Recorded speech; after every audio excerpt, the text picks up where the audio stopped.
இன்றைக்கி பாருங்கள் balsam jacket தைக்கிறாங்க. நான் பண்ணலை.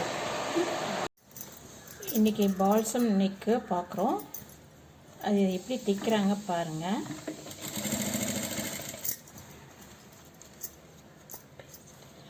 இது என்னுடைய கஸ்டமர் தான். அவங்களுக்கு நான் சொல்லி கொடுத்தா அவங்க ட்ரைனிங் எடுத்து இன்றைக்கி தைக்கிறாங்க. பால்சம் நெக்கில் வந்து பால்சம் வச்சு ஸ்டிச் பண்ணியிருக்காங்க. அது முழுமையாக முடிச்சிட்டோன்னா அந்த ப்ளவுஸை உங்களுக்கு காட்டுறேன் எப்படி தைச்சிருக்காங்கன்னு. இப்போ க்ளோஸ் பண்ணுறாங்க பால்சம் வச்சுட்டு.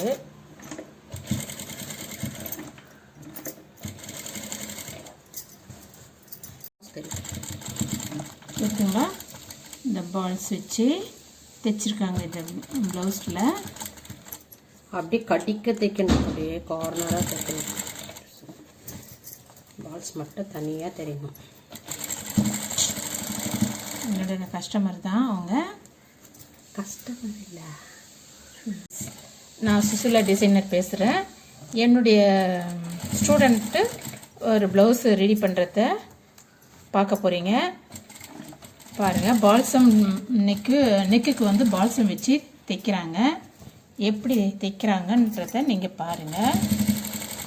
எவ்வளோ அழகாக ஃபோல்ட் பண்ணி தைக்கிறாங்க. ஃபஸ்ட்டு வச்சு தைச்சிட்டாங்க. இப்போ ஃபோல்டு பண்ணுறாங்க. நெக்கு க்ளோஸ் பண்ணியிருக்காங்க.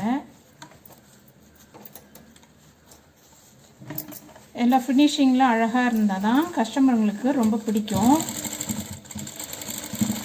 அது ஃபிட்டிங்காக இருக்கணும் ப்ளவுஸு. அவங்க கேட்குற நேரத்துலலாம் நம்ம டக்குன்னு ரெடி பண்ணி கொடுத்துடணும். லேட் பண்ணால் எந்த கஸ்டமரும் நம்மக்கிட்ட வரமாட்டாங்க.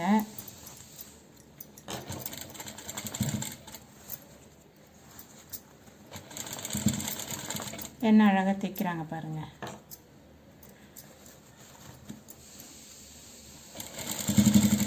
நெக்கு க்ளோஸ் பண்ணுறாங்க, முடிக்க போகிறாங்க. இப்போ இந்த ஸ்டூடெண்ட் வந்து டெய்லி 5000 ரூபாய் சம்பாதிக்கிறாங்க.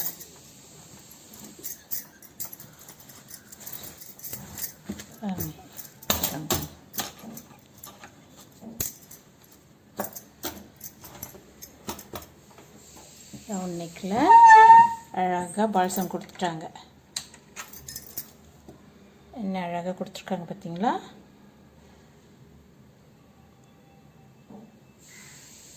இப்போது இதை வந்து ஜாயின் பண்ணிடுவாங்க.